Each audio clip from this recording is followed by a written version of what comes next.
Hello friends, स्वागत है आपका भाभा ऑनलाइन स्टडी के यूट्यूब चैनल पर। दोस्तों, पेश है एक 25 महत्वपूर्ण प्रश्नों का सेट जो कि महाद्वीप टॉपिक से संबंधित है। लेकिन दोस्तों, शुरू करने से पहले मैं आपको कुछ कहना चाहता हूं, और वो ये है कि जैसा आप देख पा रहे हैं कि लॉकडाउन चल रहा है। हो सकता है लॉकडाउन और बढ़ेगा, लेकिन सब लोग चाहते हैं कि लॉकडाउन हट जाए। लेकिन क्या आप तैयार हैं? क्या आप इसलिए तैयार हैं कि फिर से जब परीक्षाओं की तारीख तय हो जाएगी, परीक्षाएं नज़दीक आ जाएगी, तो आप अच्छा परफॉर्म कर पाएंगे? क्योंकि अभी का समय लोग बहुत ज़्यादा एंजॉय कर रहे हैं, बहुत कम ही लोग पढ़ाई कर पा रहे हैं। बाकी लोग तो इस इंतज़ार में हैं कि लॉकडाउन हटेगा, जब हटेगा तब ज़िंदगी शुरू होगी, तब पढ़ाई शुरू करेंगे। लेकिन दोस्तों, सही बात यह है कि यह बिल्कुल ही गलत है। मतलब सच तो ये नहीं है कि जब आप लॉकडाउन हटेगा तभी आपकी ज़िंदगी शुरू होगी, तभी पढ़ाई शुरू करेंगे। बल्कि जो पढ़ाई कर रहे हैं वो आपसे इतना आगे हो जाएंगे कि आप फिर उनको कभी उनकी बराबरी तक नहीं कर पाएंगे। आपको इसको एक सही मौका के रूप में लेना चाहिए, ताकि आप इतना अच्छा तैयारी, इतना मजबूत बेसिक वगैरह इतना मजबूत कर लें ताकि आपको लगे कि हाँ, एग्ज़ाम आ गया तो अब हम बहुत ज़्यादा तैयार हैं। थोड़ा सा बेसिक इतना मजबूत हो जाएगा, अभी इसका उपयोग करिए इस समय का इसके लिए, और तैयार रहिए कि एग्ज़ाम डेट फिर से घोषित होगा, फिर तैयार हो जाएंगे, फिर अच्छा परफॉर्म कर पाएंगे। तो दोस्तों, मैं यही कहना चाहूँगा कि समय का फ़ायदा उठाएं, समय बर्बाद ना करें। चलिए आज फिर जो सेट है उसको सॉल्व कर लेते हैं। उसका मॉक टेस्ट है, और इसका जवाब देते हुए लास्ट में कमेंट में ज़रूर बताएं कि आपको नंबर कितना आया, आपका कैसे परफॉर्मेंस चल रहा है, ताकि पता चले कि हाँ, आपकी पढ़ाई भी तो सही चल रही है कि नहीं। चलिए दोस्तों, शुरू करते हैं। पहला प्रश्न है आज का, कौन सा प्रायद्वीप एशिया महाद्वीप में नहीं है? देख लीजिए इसका आंसर क्या होगा। बहुत आसान सा सवाल है। इसका आंसर हो जाएगा डी। इसका मतलब ये हुआ कि यह जो तीनों प्रायद्वीप है, ये तीनों प्रायद्वीप एशिया के अंदर है, तो इसका आंसर हो जाएगा नन। चलिए नेक्स्ट क्वेश्चन देखते हैं। विश्व का दूसरा सबसे बड़ा महाद्वीप कौन सा है? ध्यान देना है, दूसरा सबसे बड़ा पूछ रहा है। इसका आंसर कर लीजिए। इसका आंसर हो जाएगा अफ्रीका।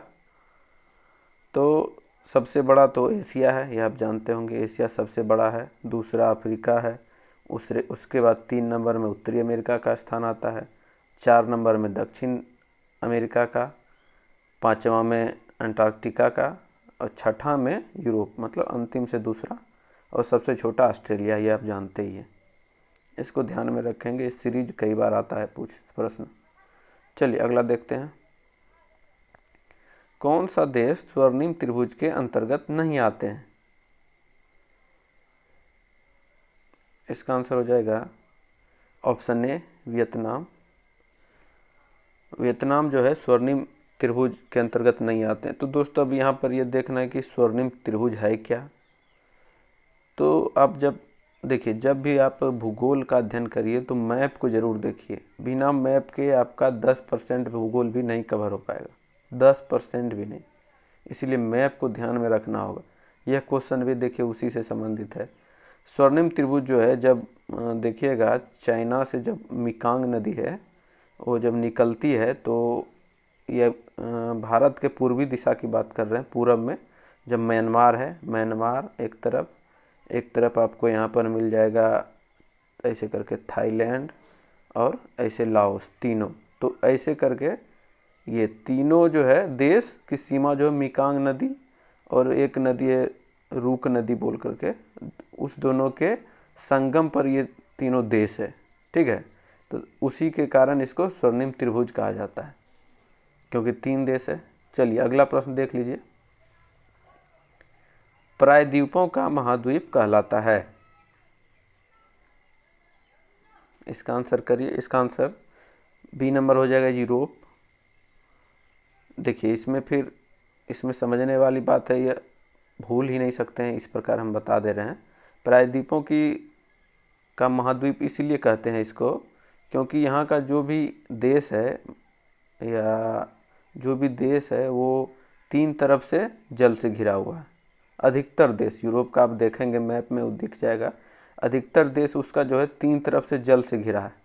और महाद्वीप जो है वो खुद भी 3 तरफ से जल से घिरा हुआ है टोटल मिला करके, इसीलिए इसको प्रायद्वीपों का महाद्वीप कहते हैं। चलिए अगला प्रश्न देख लेते हैं। अंटार्कटिक में तीसरे भारतीय शोध केंद्र की आधारशिला जिस नाम से खड़ी की गई है वह है। चलिए इसका आंसर कर लीजिए।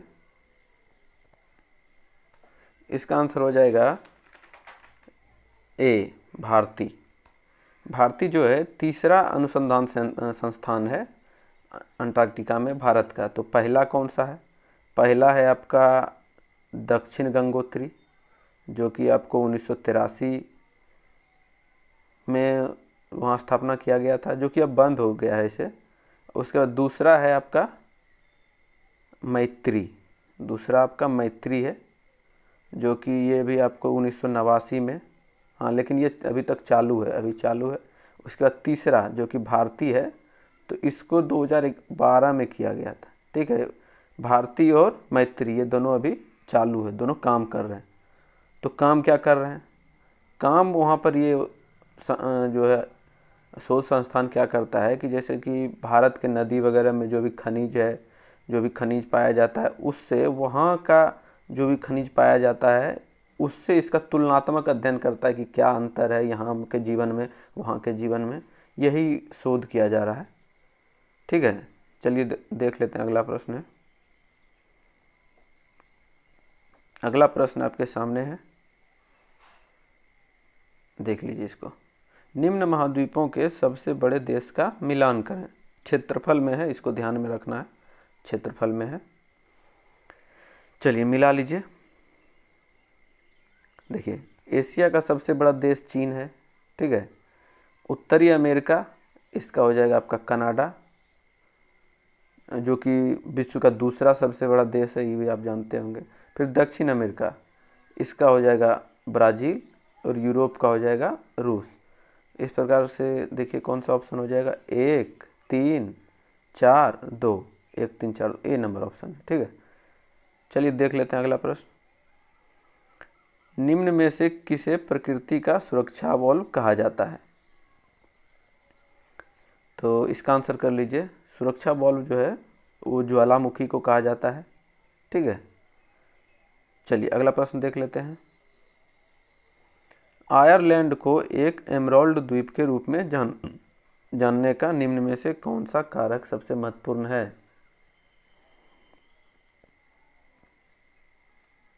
इसका कर लीजिए आंसर। इसका आंसर हो जाएगा एमराल्ड द्वीप इसीलिए कहते हैं क्योंकि वहाँ आयरलैंड में अत्यधिक वर्षा होती है और वहाँ घास का जो है बहुत ज़्यादा विकास हुआ है। ठीक है, चलिए अगला देख लेते हैं। न्यूजीलैंड में पाया जाने वाला उड्डयनहीन मतलब नहीं उड़ने वाला पक्षी है, इसको बता दीजिए। तो बिल्कुल आप सही कर लेंगे एकदम। देख लीजिए आपका इसका आंसर हो जाएगा सी, कीवी। कीवी जो है वो तो न्यूजीलैंड का राष्ट्रीय पक्षी भी है, आप जानते होंगे, राष्ट्रीय पक्षी है इसीलिए, और यह उड्डयनहीन है मतलब ये उड़ता नहीं है। ठीक है, चलिए अगला देख लेते हैं। निम्न में से कौन सा अपने देश में सुमेलित नहीं है? अपने देश से सुमेलित नहीं है, इसको मिला लीजिए। देखिए रेड स्क्वायर जो है मॉस्को आप जानते होंगे रूस में है, पेंटागन तो यूएसए में है, डिज्नीलैंड ये भी यूएसए में, देखिए यहाँ पर छूट गया है, यूएसए में। ठीक है, तो इसका आंसर हो जाएगा कांस या कैंस बोलते हैं उसको। कांस जो है वो फ्रांस में है, इटली में नहीं होकर के फ्रांस में है। ठीक है, चलिए अगला प्रश्न देख। प्रश्न है प्यासी भूमि का देश कहा जाता है। देख लीजिए, जैसा कि इसकी लाइन से ही पता चल रहा है, आज जो इसका कारण आपको बता दे रहे हैं। प्यासी भूमि का देश कभी नहीं भूल पाइएगा, है ना। इसका आंसर कर लीजिए, इसका होगा ऑस्ट्रेलिया। प्यासी भूमि से साफ पता चल रहा है कि मतलब पानी से प्यासा होता है, तो पानी कम है। हाँ, तो यह सही भी है, क्योंकि ऑस्ट्रेलिया में जो है नाममात्र की वर्षा होती है, तो प्यासी भूमि हो गया। और यहाँ पर जो है वर्षा कम होने के कारण मात्र जो है 4% की खेती होती है। 4% इसका भूमि जो है उसी पर खेती होता है। ठीक है, चलिए देख लेते हैं नेक्स्ट क्वेश्चन। दक्षिण ध्रुव पर पहुंचने वाला प्रथम व्यक्ति कहाँ का निवासी था? देख लीजिए, बनाइए इसको। इसका आप जानते होंगे, इसका आंसर हो जाएगा, आप ये जानते होंगे कि दक्षिण ध्रुव पर पहुंचने वाला प्रथम व्यक्ति एमुंडसेन था, है ना। तो एमुंडसेन जो है वो नॉर्वे का रहने वाला था। गया तो कब था ये बताइए? गया था ये 1911 ईस्वी में। ठीक है, नॉर्वे का था और 1911 ईस्वी में गया था। चलिए नेक्स्ट क्वेश्चन देखिए। ऑस्ट्रेलिया की विश्वविख्यात खाने कालगुरली और कुलगाड़ी किस लिए प्रसिद्ध है? इसका आंसर कर लिए होंगे, चलिए देख लेते हैं। इसका आंसर हो जाएगा ऑप्शन डी। यह जो है कालगुरली और कुलगाड़ी बहुत बार क्वेश्चन पूछा गया है। यह जो है सोने की खान है, ठीक ना। चलिए नेक्स्ट क्वेश्चन। कोलन व पनामा क्या है? बताइए। इसका आंसर हो जाएगा कोलन व पनामा जो है ये एक बंदरगाह है। दोनों बंदरगाह है। दोनों बंदरगाह वो भी पनामा नहर के बंदरगाह हैं दोनों। ठीक है, कोलन व Panama. Next question. Next question देख लीजिए। जनजाति व उनसे संबंधित देश, इसको मिलान करिए। चलिए मिलान कर लेते हैं। बेदास जो है श्रीलंका में, सेमांग ये मलेशिया हो जाएगा, यूकाधीर साइबेरिया हो जाएगा, बोरो ब्राज़ील हो जाएगा। ठीक है, तो 3 4 2 1 3 4 2 1 बी नंबर में है, इसको ध्यान में रख लीजिए। चलिए नेक्स्ट क्वेश्चन है। दक्षिण सूडान की राजधानी कहाँ है? इसका तो आप बिल्कुल जानते होंगे। दक्षिण सूडान की राजधानी है जूबा। ये आप जानते होंगे कि यह संयुक्त राष्ट्र संघ में शामिल होने वाला जो है 193वां देश था। आप बहुत बार पढ़े होंगे। तो इसका आंसर हो जाएगा जूबा। ठीक है, नेक्स्ट क्वेश्चन देखिए। निम्न में से कौन ग्रेट ब्रिटेन में सम्मिलित नहीं है? इसको समझ लीजिए, ये बहुत लोग इसको नहीं जानते रहते हैं। ठीक है, इसका आंसर हो जाएगा उत्तरी आयरलैंड। उत्तरी आयरलैंड जो है वो ग्रेट ब्रिटेन में सम्मिलित नहीं है। तो बाकी जो हो गया इंग्लैंड, वेल्स और स्कॉटलैंड, ये तीनों मिलाकर के ग्रेट ब्रिटेन है। लेकिन जब उत्तरी आयरलैंड इसमें शामिल हो जाता है, ये सब प्रांत हैं, यह सब प्रांत जब एक जगह हो जाता है, मतलब सबको मिला करके हम इसको यूके बोलते हैं। ठीक है, तो आज आपको इंग्लैंड, ग्रेट ब्रिटेन और यूके में अंतर समझ में आ गया होगा। चारों मिलने पर यूके, 3 के रहने पर ग्रेट ब्रिटेन, और ये अकेले है तो इंग्लैंड है ही। चलिए नेक्स्ट क्वेश्चन देखिए। प्रश्न है, विश्व की सबसे बड़ी झील कैस्पियन सागर किस महाद्वीप में स्थित है? इसको देख लीजिए। इसका आंसर हो जाएगा एशिया। कैस्पियन सागर जो है वो आधिकारिक रूप से एशिया में है, लेकिन अगर इसका स्थिति को हम देखेंगे, मैप में अध्ययन करेंगे, तो यूरोप और एशिया के सीमा पर ही कैस्पियन सागर स्थित है। लेकिन कि इसका ज़्यादातर भाग एशिया में होने के कारण इसको एशिया में माना जाता है। ठीक है, चलिए क्लियर हो गया। अगला प्रश्न देखते हैं। नीदरलैंड ने बांध बनाकर समुद्र से भूमि प्राप्त की है, वह भूमि क्या कहलाती है? यह क्वेश्चन आप बहुत बार पढ़े होंगे। इसका आंसर हो जाएगा ए, पोल्डर। तो नीदरलैंड ने जो समुद्र, उत्तरी सागर जो समुद्र तट है, वहाँ पर बांध बना करके समुद्र के किनारे वाले भूमि को जो है वो काम में लाने के लिए उस पर जो बांध बनाया उसको हम डाइक बोलते हैं। ठीक है, बांध डाइक, तो बांध के बनाने से जो इस तरफ भूमि बची जिसको यूज में लाया गया उसको पोल्डर बोलते हैं। तो बांध हो गया डाइक और पोल्डर हो गया भूमि। नेक्स्ट क्वेश्चन देखिए। कौन सुमेलित नहीं है? इसका आंसर कर लीजिए। इसका आंसर हो जाएगा देख लीजिए, बुडापेस्ट डेन्यूब नदी के किनारे, ये सही है। चटगांव मयानी के किनारे, टोक्यो अराकावा के किनारे। लेकिन रंगून जो है, ये रंगून जो है इरावदी नदी के किनारे, ठीक है, इसीलिए ये सुमेलित नहीं है। चलिए नेक्स्ट क्वेश्चन देखिए, निम्न में से कौन से देश प्रमुख जूट उत्पादक हैं? इसका आंसर हो जाएगा ऑप्शन डी। इस चारों ऑप्शन के हिसाब से ऑप्शन डी हो जाएगा, लेकिन भारत सबसे प्रमुख है। उसके बाद नंबर आता है बांग्लादेश का, उसके बाद नंबर आता है आपका चीन है, ठीक है। ये विश्व में जूट उत्पादक का क्रम है। चलिए नेक्स्ट क्वेश्चन देख लीजिए, रॉकी पर्वत स्थित है? इसका आंसर हो जाएगा ऑप्शन ए, उत्तरी अमेरिका। रॉकी पर्वत जो है उत्तरी अमेरिका में स्थित है। चलिए नेक्स्ट क्वेश्चन देखिए, एकमात्र महाद्वीप जिससे होकर विषुवत वृत्त, कर्क वृत्त, मकर वृत्त, मतलब तीनों जिससे होकर गुजरती है, इसका आंसर कर लीजिए। इसका आंसर हो जाएगा अफ्रीका। यह एकमात्र ऐसा महाद्वीप है जिससे होकर के तीनों वृत्त, विषुवत, कर्क और मकर तीनों गुजरती है। नेक्स्ट क्वेश्चन देखिए, किस नगर में दक्षिण अफ्रीका की पार्लियामेंट स्थित है? चलिए इसका आंसर कर लीजिए।